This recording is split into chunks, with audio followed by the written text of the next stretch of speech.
मुस्कुराते रहे, बोले अब सत्य तो ठाकुर जी जानते हैं, मैं अब आपको कैसे बताऊं कि मैंने नहीं किया।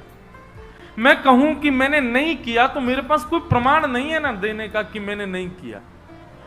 और प्रमाण देने के लिए, इकट्ठा करने के लिए, इतने प्रपंच में पढ़ने के लिए मैं नहीं निकला हूं। मैं तो जगन्नाथ जी से मिलने के लिए, आपको जो दंड देना है बस मृत्यु दंड मत देना, बाकी जो दंड देना है दे दो, मुझे जगन्नाथ जी का दर्शन करना है। राजा ने सदन कसाई की बात तो मानी कि मृत्यु दंड तो नहीं दिया, पर कहा कि जिन हाथों से तुमने उस व्यक्ति का वध किया उन हाथों को हम काट देंगे। सदन कसाई बोले मैंने एक बार एक कथा में सुना है कि श्री जगन्नाथ जी की भी भुजा नहीं है, लो काट दो। जैसे मेरे स्वामी वैसा मैं, और अपनी दोनों भुजाएं आगे कर दी।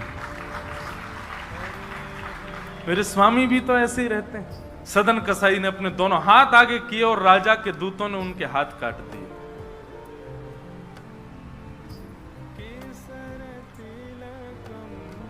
पीड़ा में नहीं है, प्रसन्नता में है। आंसू तो निकल रहे हैं नेत्रों से, पर प्रसन्नता के आंसू हैं कि नाथ आपने किसी रूप में तो मुझे स्वीकार किया। चलते जा रहे हैं, रक्त बह रहा है दोनों तरफ से। बस रास्ते में एक ही प्रार्थना कर रहे हैं, नाथ है तो ये शरीर ही, और यही माध्यम है मुझे आपके दर्शन का। इसमें जो ये पीड़ा हुई है, जो रक्त संचार हो रहा, रक्त जो निकल रहा है, बस इससे केवल ठाकुर जी इतना रक्त बचने देना भीतर कि मैं जगन्नाथपुरी पहुंच जाऊं, आपका दर्शन कर लूं, उससे पहले मेरे प्राण ना निकल जाएं। और चलते जा रहे हैं। जैसे ही श्री क्षेत्र में उन्होंने प्रवेश किया, और जैसे ही प्रवेश किया, ब्रह्म वेदी पर श्री जगन्नाथ जी झूमने लगे।